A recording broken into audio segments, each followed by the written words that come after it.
Hey, everybody, this is Darren Sabedra, Bay Area News Group, Mercury News, East Bay Times, here with Mike Lefkow joining us, and Christian Babcock and Nathan Canilao, heading into week 15, which means we're on to the regionals. We've got 10 games that will include at least one team from our coverage area, so we will pick all those games. We were just wrapped up the section football playoffs, some exciting games, some not so exciting games, some big performances, some not so big performances. We'll start with Nathan. What are you going to take away from section championship weekend? My biggest takeaway was, one, I'm not going to bet against Miramonte again. That was they let me know about that. They let me know about that when I was out there. So I heard about it? I did. I heard about it. A lot of people, me, all the people who have shows heard about it. I don't know if anyone picked Miramonte in that game, so I won't do that again. So that's foreshadowing my pick there. But I think Pittsburgh is legit. I came away from that game. I know Cardinal Newman had some guys injured, some weird things going on before the game, but I do think Pittsburgh is going to be one of the. I think they're primed to be, or they're just hitting their stride now. I mean, they're just. I think I had some questions on them early on the season, but I'm pretty right now. I don't have any really. This is a complete team, and I think this is a scary team, and they're going to play Central East on Saturday, and I think that's going to be a great game. So that's my takeaways. Pittsburgh is legit. All right, Christian, you were over at San Jose City College all weekend. Real quickly, what was your big takeaway? Yeah, I did not pack my tent, which would have been a good idea. I did stop by my aunt's house. She lives over there. So thanks to her for the hospitality between games on Saturday. But yeah, lots of great games. The SI-SHC game was phenomenal. Coming down to a 40-yard field goal was incredible. But I think the biggest thing I'll take away, was Lincoln winning its first section championship.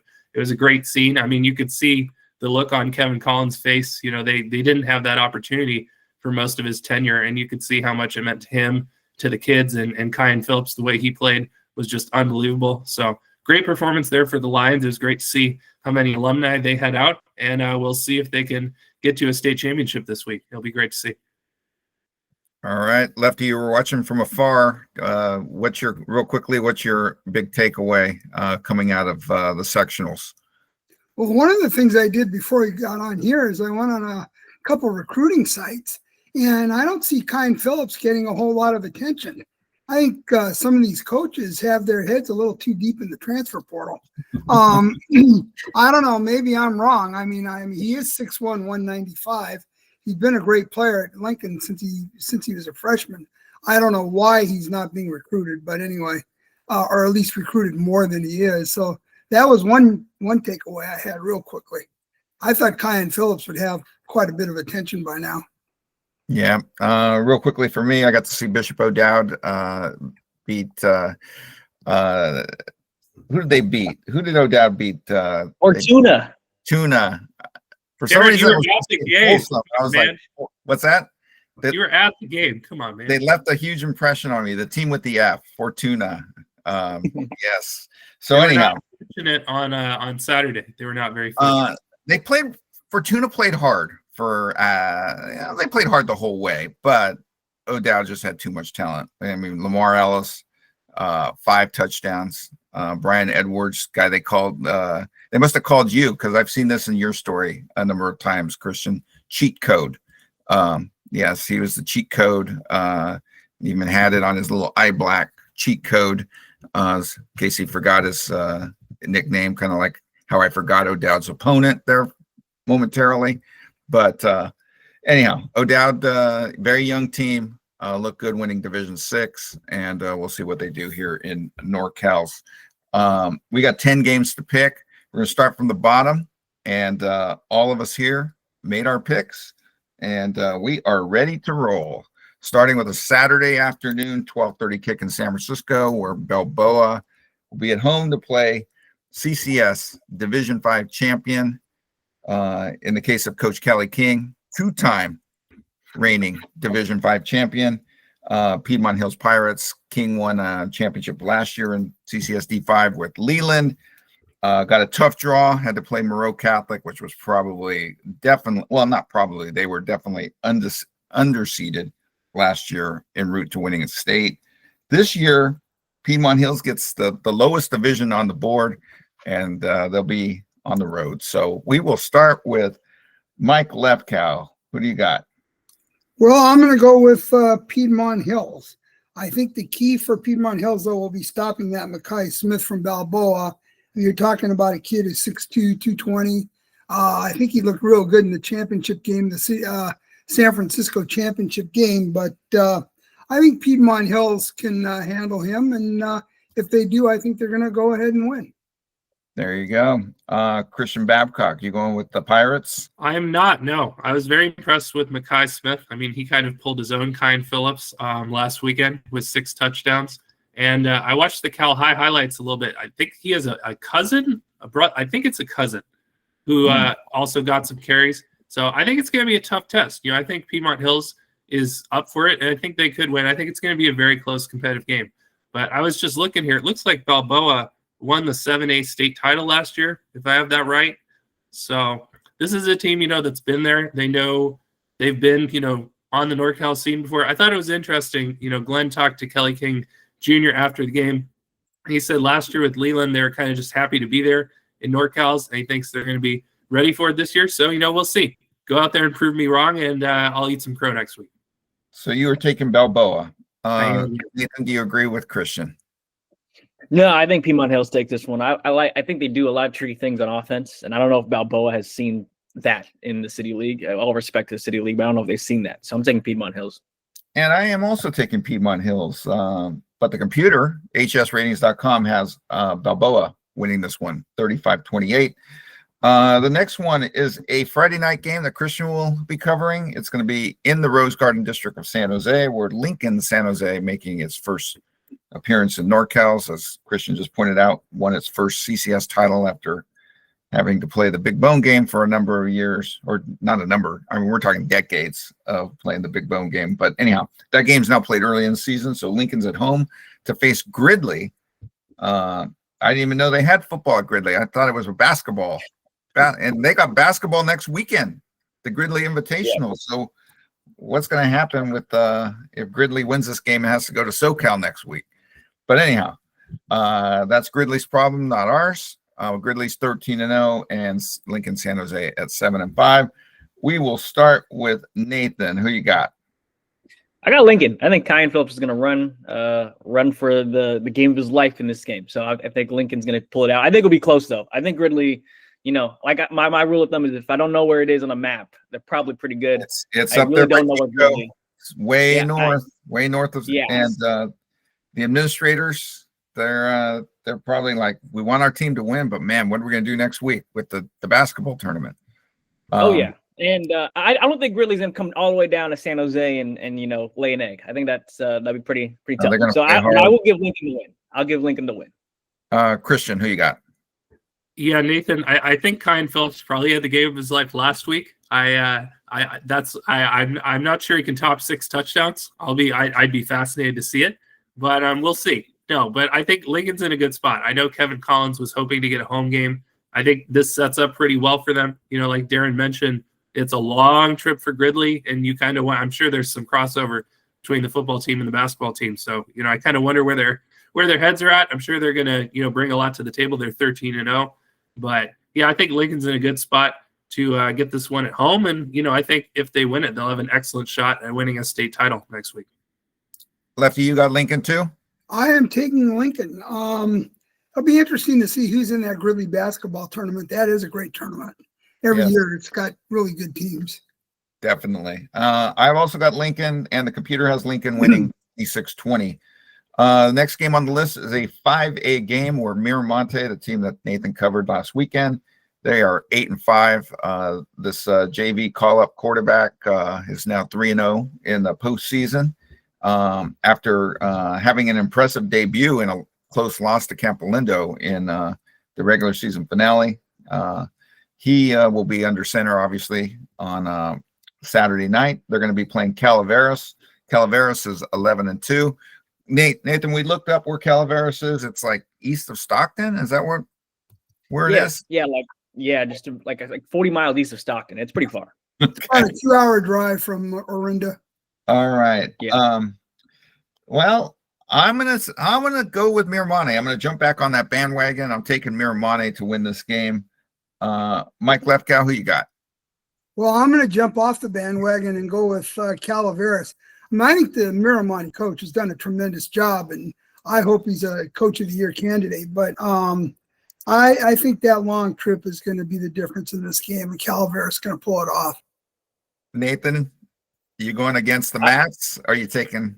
No, absolutely not. I was yelled at. I'm not yelled at, but it was a passionate conversation I had with one of the parents at Miramonte about how we all went against them.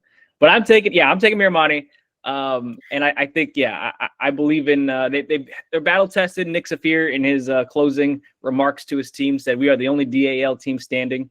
And I think that's going to power them. So I got Miramonte. Christian. Yeah, I'm also going to go with Miramonte, and I think we got to stop calling Lane Dalton, a JV call-up. I mean, I think he's established himself as their quarterback of the future here. So, props to him. Good storyline. Yeah, I think I think he's kind of graduated. Carson Blair was their guy, got hurt, and then they had to play a guy with a broken wrist for a half who put on his uniform at halftime. Yeah.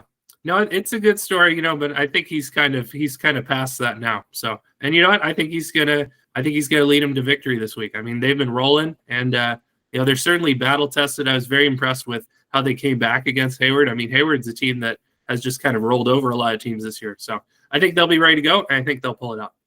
There you go. Looks like everybody's taking Miramonte except Lefkow and the computer. Computer has Calaveras winning 22-21.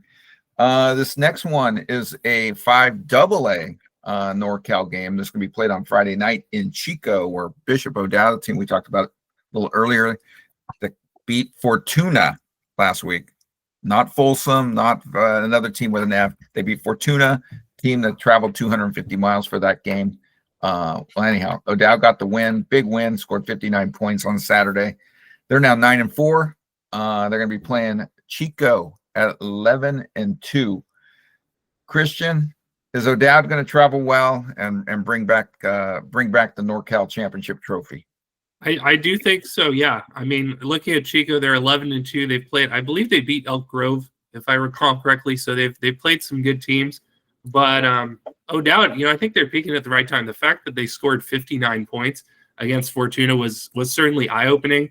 And, I think like a lot of games this time of year, it can kind of come down to who has the best player, and the way Lamar Ellis can run the ball. I mean, I'm not sure those Chico kids have seen a running back like him, but yeah, I think O'Dowd's peaking at the right time. And I know they got moved up for NorCal's, but I think they still might be maybe, a little underseeded. So I think they're in a good spot to get a win here.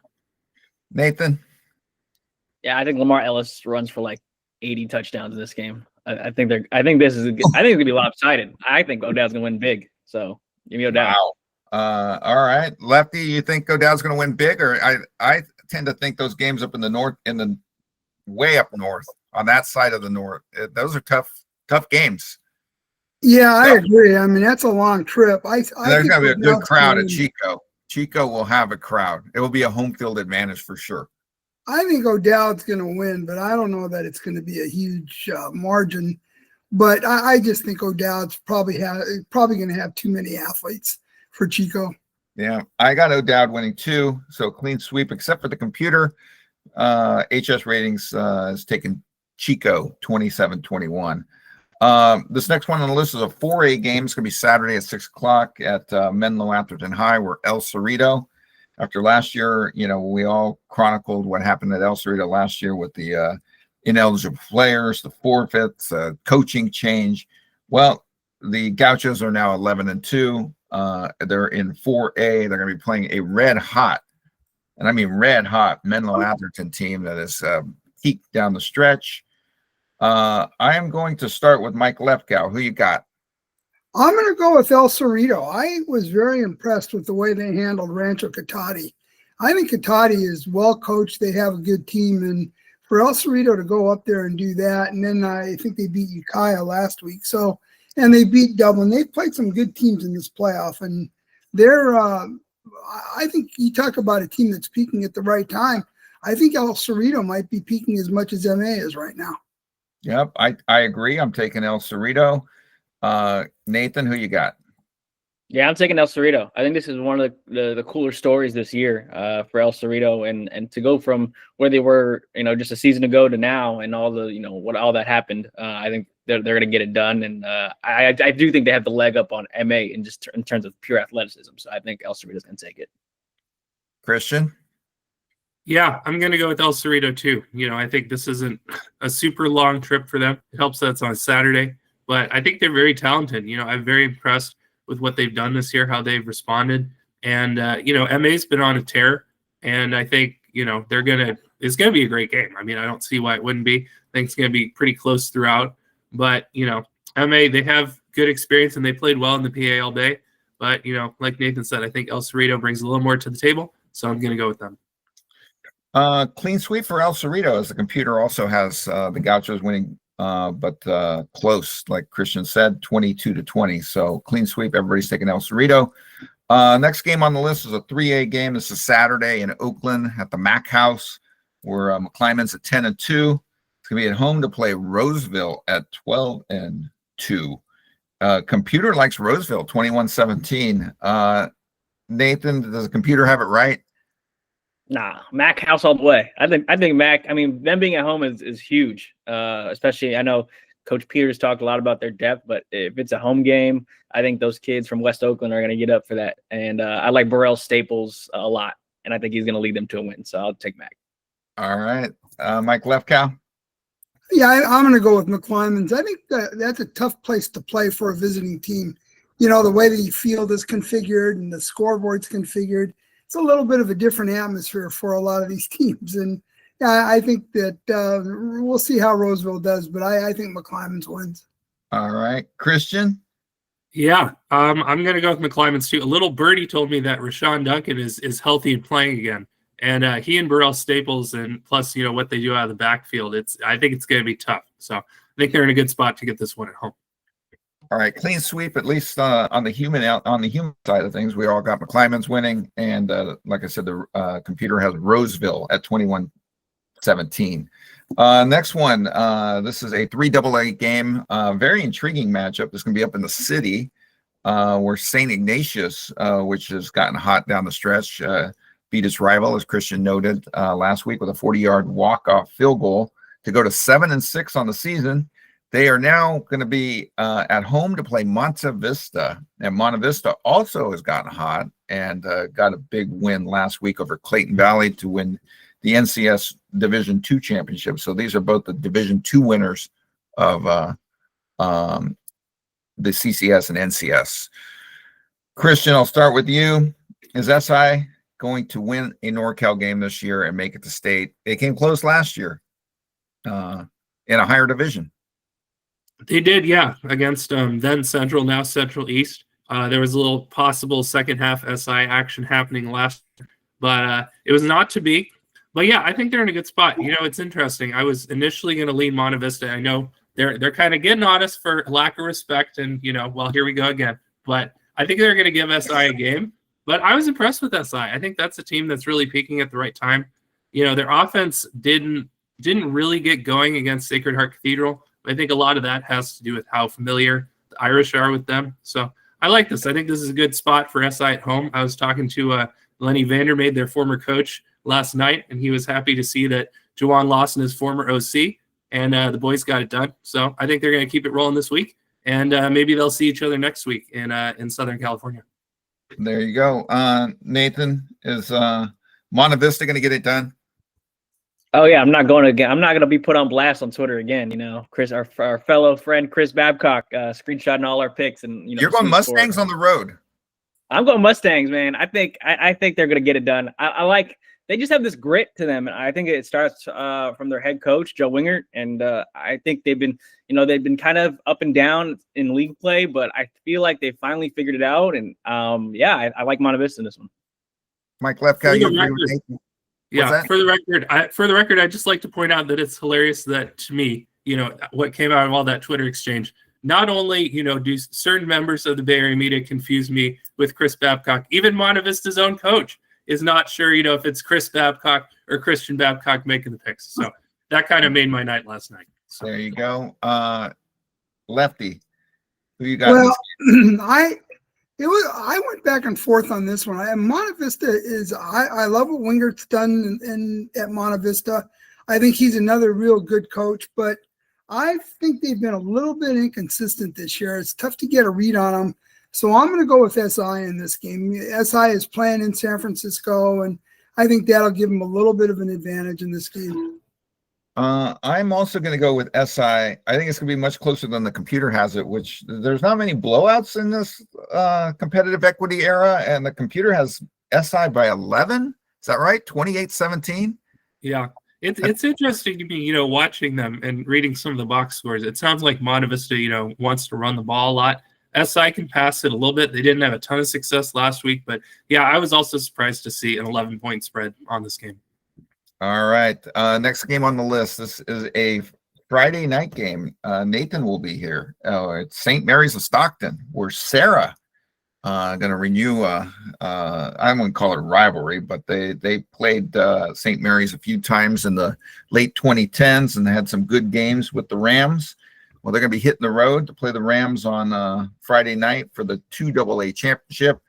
I'll start with Mike Lefkow. Sarah going to get it done on the road in Stockton. Yeah, I'm going to go with Sarah. I think their schedule is tougher than St. Mary's. St. Mary's, you look at the schedule after their non-league games, and that league they're in is not all that strong. I mean, they beat teams like Lodi at 1-9 and Kimball at 2-9, and then a bunch of 5-6 or 6-5 teams. So Sarah's playing good teams from start to finish, and I think that's going to make a difference, even though the game is at St. Mary's. I agree with you. I think battle-tested Padres, a couple of losses to Riordan, lost to De La Salle, St. John Bosco, Folsom. I mean, their losses are to some legit teams. I'm going Padres in this one. Computer has the Padres winning 35-31. Nathan, you got Sarah in this game? Oh yeah, I got Sarah. I think I agree with Mike. I think Sarah's battle tested, and that's obviously going to help them. And I think Coach Patrick Walsh, talking to him Sunday afternoon, I think he believes his team is ready. So I'm taking Sarah. Christian? Yeah, I'm going to go with Sarah too. It was fascinating to me to watch sort of the 2-week, whatever you want to call it, transition between them playing against Riordan. And they mixed in the double wing affair, and they were very successful when they used the double wing against Riordan, but they didn't run it that much. And I was talking to a few people on the sidelines, like, why don't they just get into that, all the time? And I think they took our advice, not, that they heard us, but they were in it pretty much all week last week against Los Gatos. The whole game long, they lined up with Malachi Taufo at quarterback, and they just ran it, right through Los Gatos. And an advantage in the trenches, and won that battle. For sure. No, but I think they've kind of found their identity. I don't really see them deviating much from that the rest of the way. I don't think there are a lot of teams that can stop that in this state. So I think they're going to go to that again this week, and I think they're going to win. It also controls the clock against a spread team like St. Mary's of Stockton.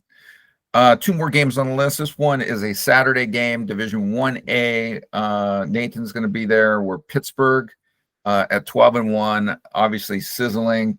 Could have beat De La Salle a couple of weeks ago. Lost a really close game. That was their they have 2 losses on the season. Lost to Riordan. Lost to Riordan too. So they are 11-2, not 12-1. Excuse me. So Pittsburgh with 2 L's on the season, going to be facing Central East. Not sure what happened with Central East against Grant. Obviously, Grant's a good team, but Central East has a loss to Grant. But then in their section championship game against Clovis, they hung 70, I believe, on the board, right? It was 70-35. So this team is loaded, can score. Computer has Central East coming to Pittsburgh and winning 44-38. Nathan, does that sound right or not? I think it's gonna be close, but I wouldn't put Central East as 6-point favorites. That's kind of crazy. On the road? On the road too. I mean, they have to travel to Pittsburgh, and that place. I mean, I've been hearing it's sold out. Like it's gonna be. I I think it's going to be an insane environment to play in, and I don't know if 6 points is a good spread. I will say, look, I know football math doesn't always, equate to wins, but if we're doing a little football math, Cardinal Newman beat Grant beat Central East. Central East is about to play Pittsburgh. I think Pittsburgh's going to pull this one out. I think they're rolling at the right time. But I will say Central East, though. I mean, they have a couple guys. I think their quarterback has thrown for 50 touchdowns. He has like 4,000 yards. Like they're legit. But I do think Pittsburgh pulls this out in a close game. I think the fourth quarter is going to decide it, and I got Pittsburgh in that. All right, Christian, you agree? Yeah, I do. I mean, I'm just kind of thinking of last year against Folsom. They were down huge, and they just find ways to win. I mean, this is a program that's battle tested. They have a lot of culture. I think Nathan's right. It's going to be rocking. I don't know if they expected to have another home game, but I'm sure they're very happy to. And I'm sure it'll be a crazy scene. And I think the Pirates are going to go to state again. I've got the Pirates winning. Lefty, who you got? Yeah, I'm going to take Pittsburgh. I think Central East has a good team, but I don't know. I'm not quite as impressed with Central East as some of those scores they ran up. You look at the Clovis teams they played. None of the Clovis teams were that great this year. So, I'd be awfully surprised if Central East pulls this one off. Well, Lefty, remember when we saw this team play De La Salle a few years ago, like 7-8 years ago? They were Central then? Yeah. They were pretty good. They were good. And I think they are a good team. Are they good enough to beat Pitt at Pitt? No. Also, I will note Central East did go to a state championship game. I believe they were the 2A or 1A or 2AA last year. I think they lost to Edison of Huntington Beach. So They are like legitimately. This is a legit team, no doubt. It's going to be a great game on Saturday. Last one on the list is a Friday night game in Folsom where Riordan at 12-0 gets to make the trip to the edge of the Sierra foothills where they'll be playing the Bulldogs, who are no strangers to NorCal regionals, no strangers to the 1AA division. Lost in this game last year at Pittsburgh after Christian pointed out had a huge lead. I don't know what to make of this Folsom team. I watched them against Oak Ridge last week on the stream, and yeah, good, very good, but I don't know if they're good enough to beat Riordan. I think Riordan is really good, and I know the computer has Folsom as a 3-point favorite at 34-31. I think I see Riordan winning this one by 2 touchdowns. Nathan, am I right or wrong? Like an hour ago, I would have said you're right, but I think I'm changing my pick. I have Riordan written down, but I've convinced myself over the course of the show that I think Folsom might win this game. I just think that they're going to be at home. Like Rider Lions is there. Last home game for Rider Lions. Yeah, I think it's a bad taste in their mouth from losing to Pittsburgh last year. I think Rider is going to want to go out in the senior year with the state championship. It just feels like a Folsom win here. So I'm going to take Folsom, even though, again, I did have written down. It's been written down since yesterday, but I am changing my pick. I'm going to go with Folsom. So my pick is crazy. Now I think it's crazy. Riordan by 2 touchdowns. I think that's crazy. Mike Lefkow, who you got? I'm also going with Folsom.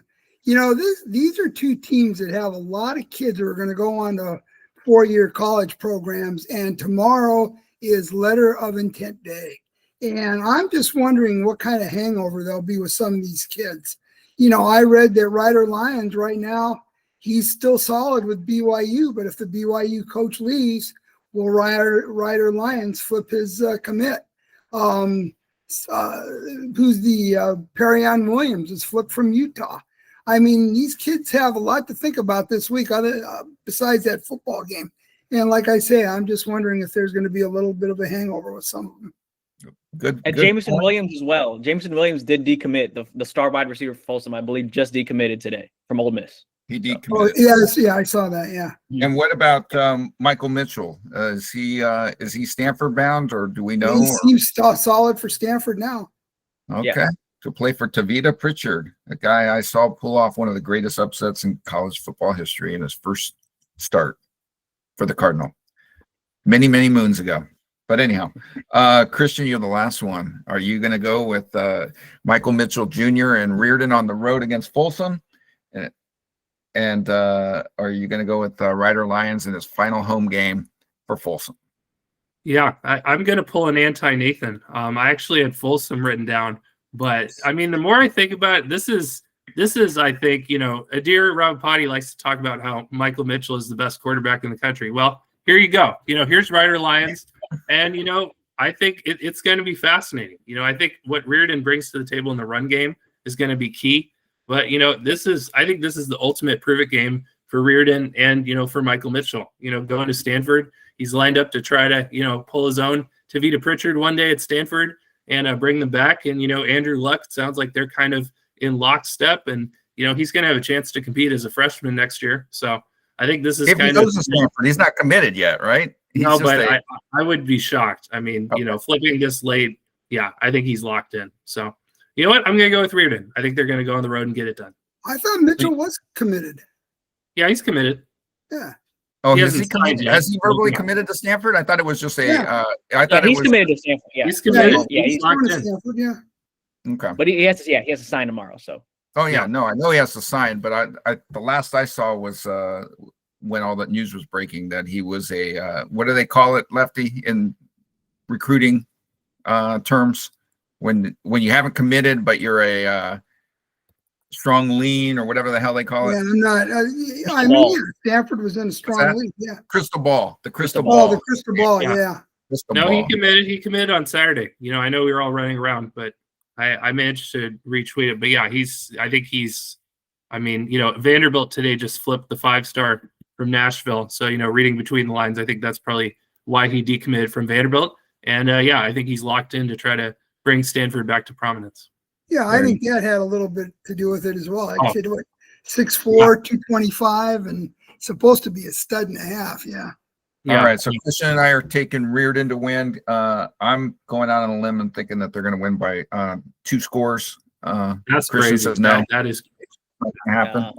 All right. We'll talk next week and see if I got that one right. But we'll see. They did get blown out by Mission Viejo, right? Yeah, they did. But that's a good team. I mean, what's Riordan? Riordan's a good team too. I see a blowout. I mean, I agree. Rider Lions. This is, again, I think this is, what you want if you're Mike Mitchell, and Adair. You're the best quarterback in the country. Okay, here's maybe, I don't know, I don't remember exactly what number Rider Lions is. That new Vanderbilt kid might be ranked higher, but Rider's always been up there. He's been a 5-star. So, this is the ultimate prove it game, kind of like what Pittsburgh had last year with Marley and that great group. All right. We're going to wrap it up. We know Nathan's got some work to do. He's got to head out to Concord to go to De La Salle. So he'll have some stories next week. Mike Lefkow, thank you for joining us. Christian, as always, I'm sure you got a lot of stuff to do today too. Anybody want one closing shot before we leave? Sure. I'll say something. Talking to Mark Crail after the Los Gatos Serra game, he mentioned kind of the unsung heroes, the linemen and all those kids. And, it's interesting, write these game stories, especially this time of year with section championships, and so much happens in these games. We don't always have room to get everything in there, but, all these kids are laying it on the line, and, it's great to see how much they put into it, how much the coaches put into it. And it's great to see how competitive these games are, how much it means to all the communities. And it's just great stuff. It's great to see this time of year. Very good. I got one more, Darren. I forgot about this but Saturday I had the privilege of talking to Virgil Hart at Hayward High.